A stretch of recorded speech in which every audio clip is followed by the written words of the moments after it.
Hi there, welcome to I'll Knit If I Want To. I'm Andrea Mowry of Drea Renee Knits, and this is a little weekly podcast where I do my best to answer some of your questions, typically about knitting, but sometimes we get into other things.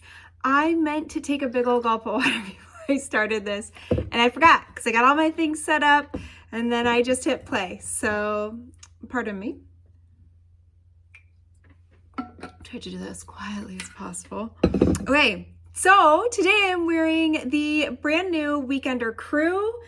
I am so excited to finally be wearing this sweater on this little weekly podcast. I finished this version, which is my hand spun.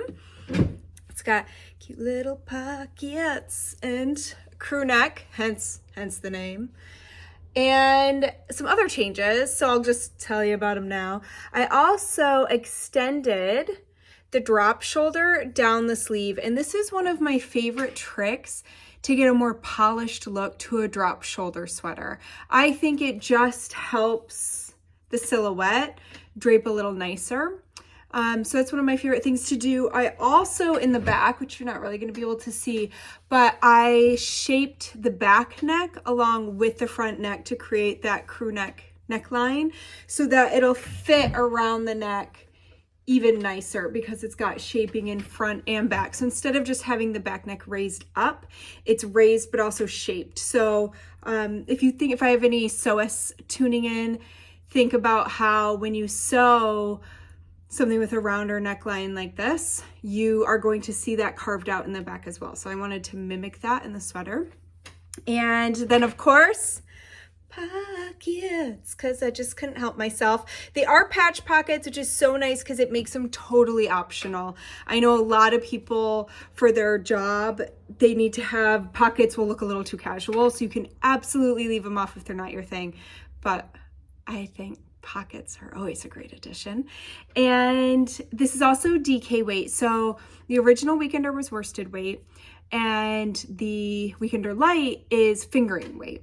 But I've had so many requests for it in DK, I think, especially because it just seems to be a yarn weight that a lot of us have in our stash. And here's my other one. Yes, I did knit too. And this one, and look at how set up I am today. I even have my little mannequin over here for you. So this is my other one, which I'm sure I'll be wearing in next week's video.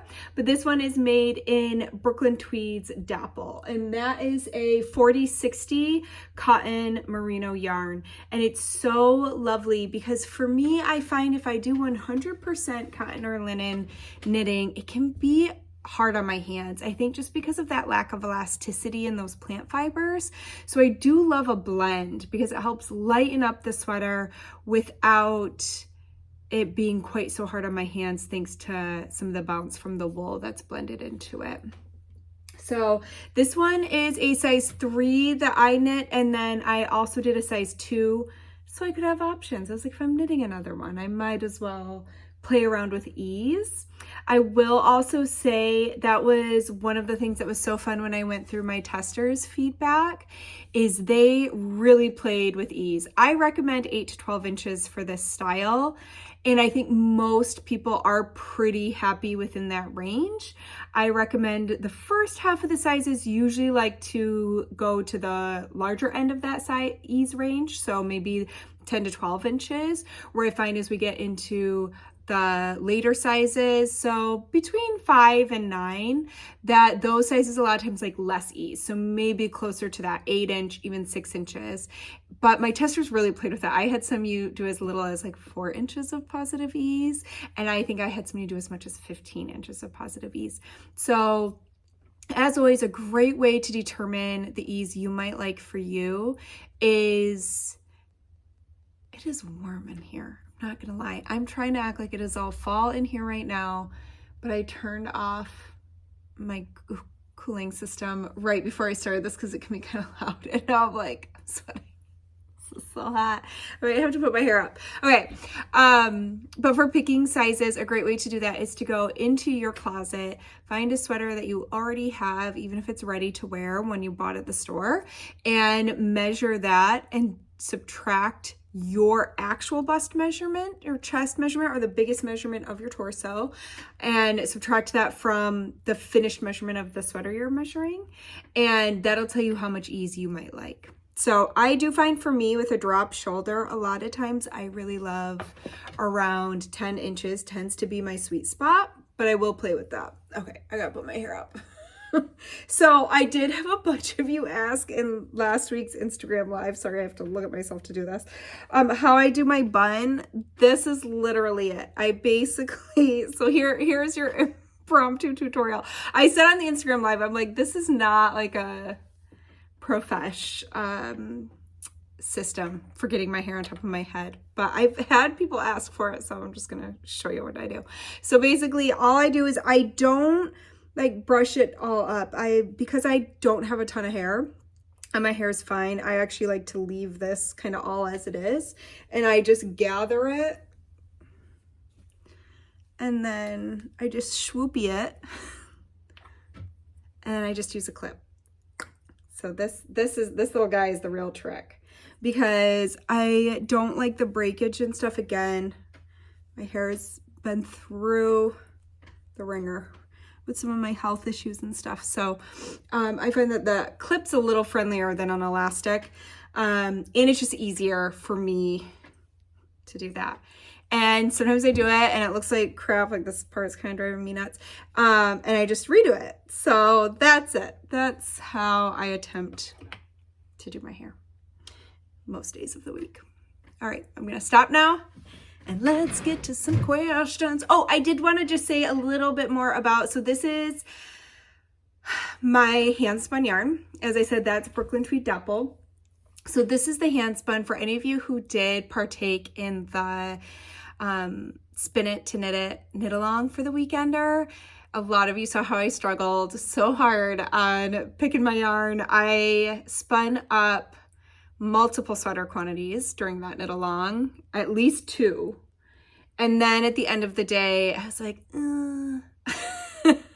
they're still not quite what I want to use. And in the meantime, this is my CVM. It's from Winter Wind Farm. I have its little tag over here. And I spun this up. It took me a year, and I spun it, I think I finished it about 2 years ago. And I was so thrilled with how it turned out. It's like my favorite yarn I have made.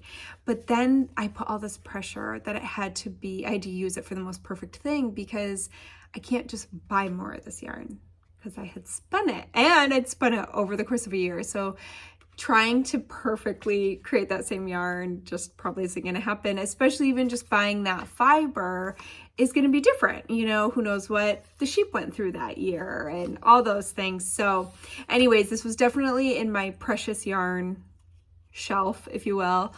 And at the end of the day, though, it was just sitting there staring at me. I was like, you know, I think it's time. I think it is time to use this yarn. So anyways, this is extra special because it was also this hand spun that really meant a lot to me. And I couldn't be happier. So yay. All right. Questions. So question number 1. I am currently working on my Tesselated Vest, which is my first ever New York sheep and wool knit along.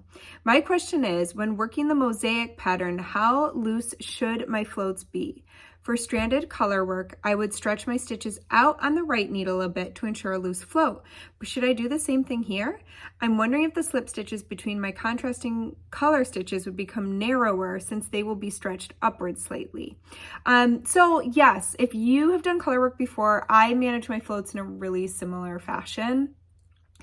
The nice thing about the tessellated pattern is you're only ever slipping past 2 stitches. So it's a really tiny float. So don't overthink it. Find your rhythm, get comfortable with it. But if you already do the trick of stretching out those stitches on your right hand needle, which is one of my favorite tricks for managing floats, I've even made a video about it. I will link to it.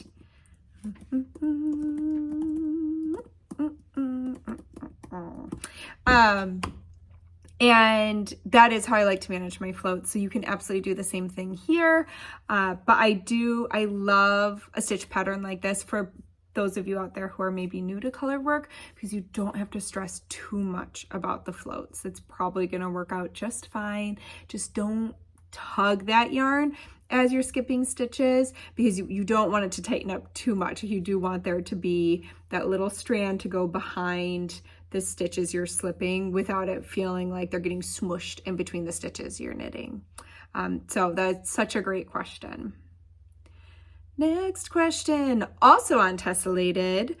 So I'm knitting the Tesselated pullover, and I have a doubt. When the pattern says slip 2 with yarn and back, knit 2, you mean that I will not knit these 2 stitches, only the other color thread passes behind, or all stitches must be knitted? Did I make myself understood? Because I'm about to start the front yoke and I think that maybe I did it all wrong. No, that's exactly right. That's what's so great about mosaic knitting, is you're only ever using one color of yarn per row or round that you're working. So you just knit the ones you're supposed to knit, and the other ones you just slip them out of the way, carrying the yarn behind.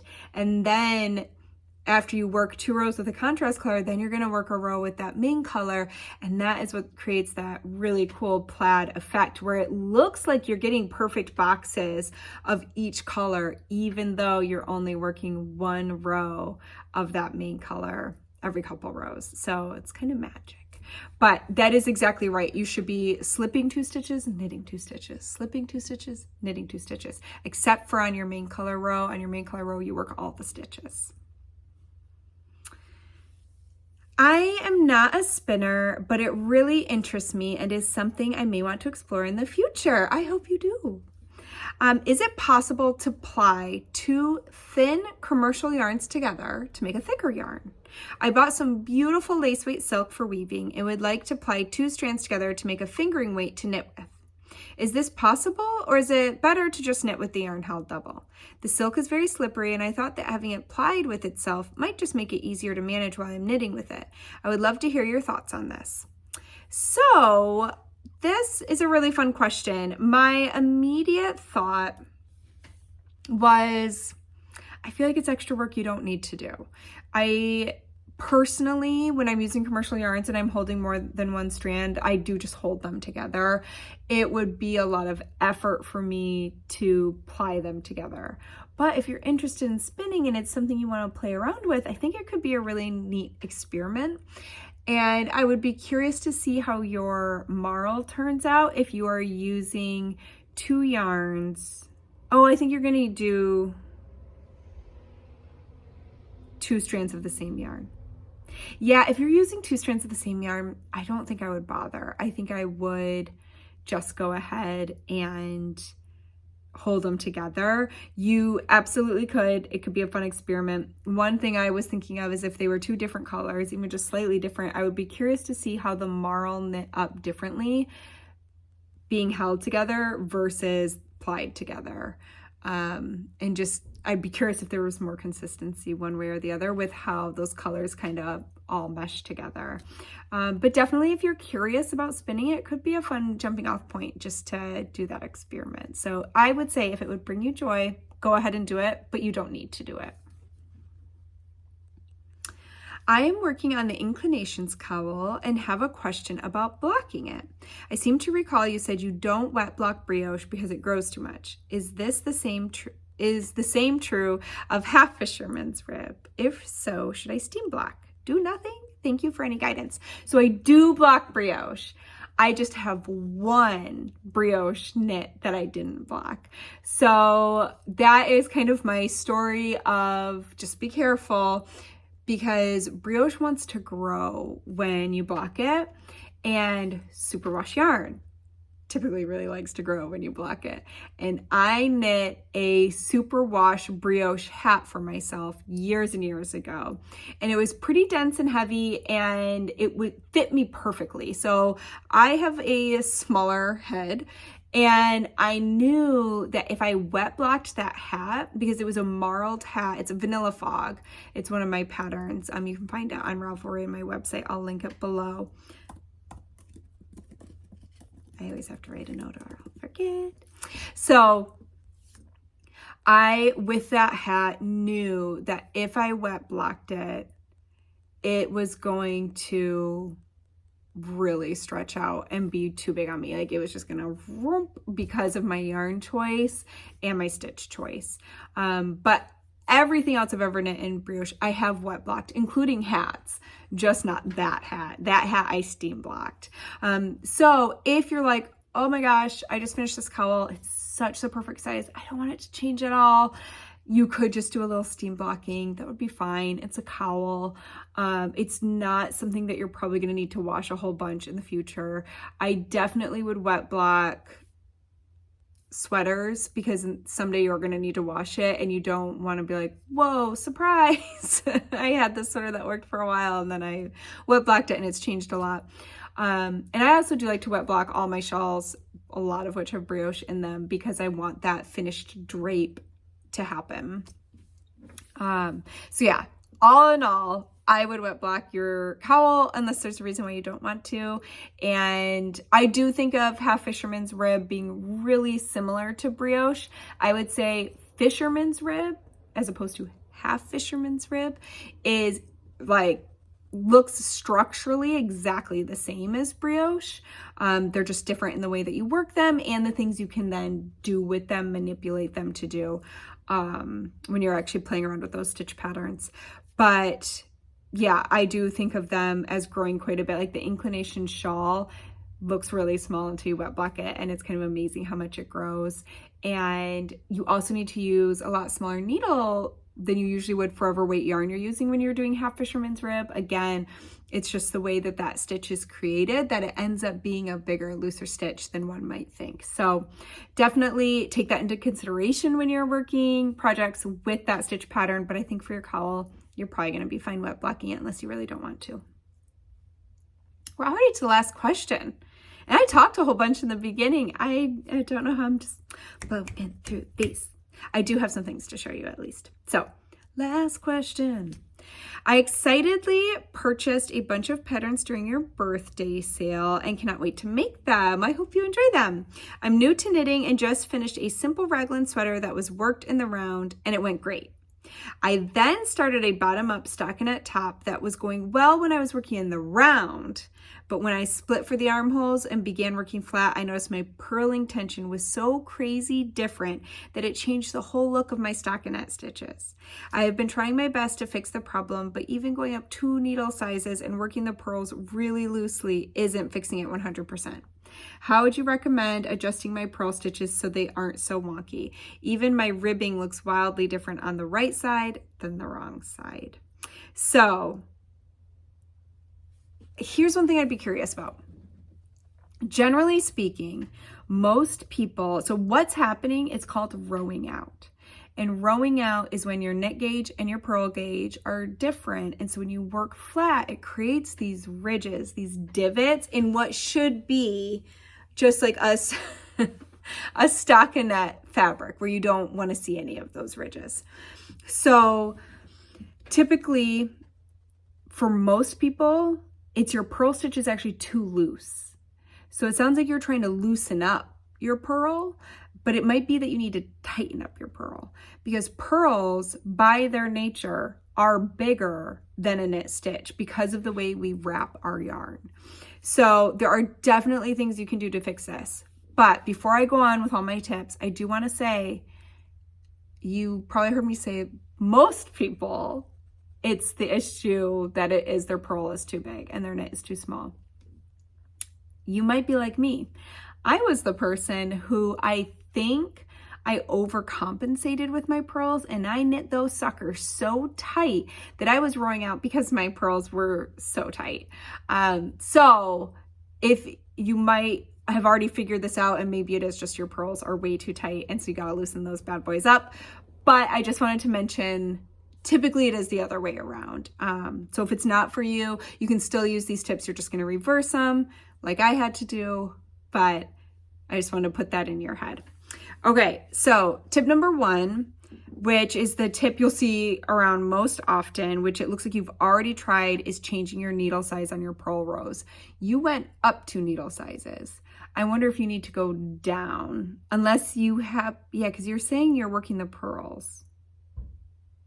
So again, you might have already realized, no, it's definitely my pearls are too tight, but just try it out the other way and see if you need to use the needle size going down instead of up for your pearls. And that might help because you might actually need to make those pearls smaller. Another option, and this is especially helpful for your ribbing, is to try combination knitting. So in combination knitting, you knit your knit stitch like you always would, but when you come to your pearls, typically, regardless of if you are a right-handed thrower or a left-handed continental knitter, also known as a picker, we still are wrapping yarn around our needle in a similar fashion, unless you're doing a Norwegian purl, but that's kind of a different story. So if you're doing kind of a classic continental or English purl, you are wrapping your yarn over the top of your needle when you go to purl. That's where that extra yarn is coming from, making our pearls bigger than our knits. So what you might want to try doing is wrapping your yarn under your needle to make your purl. And again, you can do this regardless of which hand you hold your yarn in. If you're not familiar with English versus continental, English knitters hold their working yarn in their right hand, and continental knitters hold their working yarn in their left hand. But you can do this either way. So all you're gonna do is wrap your purl underneath instead of over the top. So if this sounds a little hard to visualize, when you go to do it, just think, okay, I need to wrap my yarn under, not over, when I'm working my purl. Now, the only thing to know about this is when you do this, it actually mounts your new stitch on your needle backwards, twisted. So all you have to do is that when you come across that stitch again, let's say it's every other stitch if you're doing ribbing, or every other row if you are just knitting flat, you have to work that stitch through the back loop, and that will untwist it for you and make it so it's mounted on your needle correctly. But it really will tidy things up, especially ribbing. That has been my go-to trick to have nicer ribbing, because what a lot of us notice is we'll have our ribbing will kind of look like one leg of our knit stitch will kind of be kicking out wonky. It's like, what is going on here? But then you flip it over and on the inside, it's perfect. You're like, why does my ribbing look so good on the wrong side and not on the right side? And it's because of that purl stitch, that pesky purl. So try that combination knitting. The other thing I'll say, because I just like to throw this out there, I always say you should knit however it feels good for your hands, as long as it's creating, well, you should always knit however it feels good for your hands, and as long as it's creating the fabric that you like. If it's not creating the fabric you like, maybe play around with different knitting styles. So I knit English for years. That's what my grandma taught me when I was a kid, and I continued to knit that way for 20 years. When I began teaching, I realized how important it was for me to be able to demonstrate in both styles of knitting, because I would have a mix in every single class. There is only one time that I have taught where my entire class knit in one style. And outside of that, I've always needed to demonstrate both styles. So I really quickly was like, okay, I gotta get better at continental. So that pushed me to learn that new style. And over time, I realized that's just how I happened to pick up my knitting. So I didn't purposely set out to be like, I'm gonna switch to continental. But I did have some unexpected benefits from switching. One of which was I stopped roaming out. There was, again, I think it's because in general, continental knitters purl looser than English knitters, from what I have seen out in the world amongst knitters. And so for me, which you might be like me, I had those super tight purls. So it actually corrected it for me by helping to loosen up my purls. But maybe you already knit continental and maybe your issue is that your purls are loose. If you now try to switch over to English, that might help you tighten up your purls and it might fix it for you. So I do think it's really fun to try out a different way of knitting to see if that might help fix something that isn't working for you. The other added benefit was it actually really helped relieve some repetitive strain stuff I had going on in my hands, and now I knit pretty much pain-free all the time. So that was really nice too. It can be fun to switch back and forth. I have another friend too who was doing Portuguese style knitting, and it really made me want to learn that way too, and that's great for purling. So just some ideas to throw out there. All right, well, that is it. We just got through those questions so fast. So I'll do a little show and tell. As some of you know, I'm gonna take some water. I processed some fleece all by my lonesome, and I made bats out of it, and I've been spinning those up, and I'm so excited to show. I now have 3 skeins from those bats that I processed. This was the first, the second, and here is my newest little baby. I am spinning them all long draw, and I do feel like I am noticing improved consistency in every single skein. And I only have 1 more to go. So I prepped it yesterday, actually. What I like to do with a bat is I strip it down into lengths, and then I pre-draft it when I'm gonna do long draw, because I just find it helps my consistency. And then I just roll it into these little, I actually did a video, so I will share the video at some point, somewhere, either here or on Instagram or both. And I just make these little nestlets, and I use those to then do my long draw. So only 1 more of those to go, but it has been such a fun, just throwing things. It's been such a fun experience, and it does make me think maybe I'm gonna snag a fleece at New York Sheep and Wool next month. I'm thinking about it. I think I still feel really intimidated. I might need a buddy to help me do it, to help me pick out a fleece, because I've read about what to look for and things like that, but I have a feeling that when it comes to fleeces, gotta practice and try it and figure it out. And so I'm like, okay, I might have to have a buddy who's done it before help show me how to do that. But I am really excited by the prospect of it.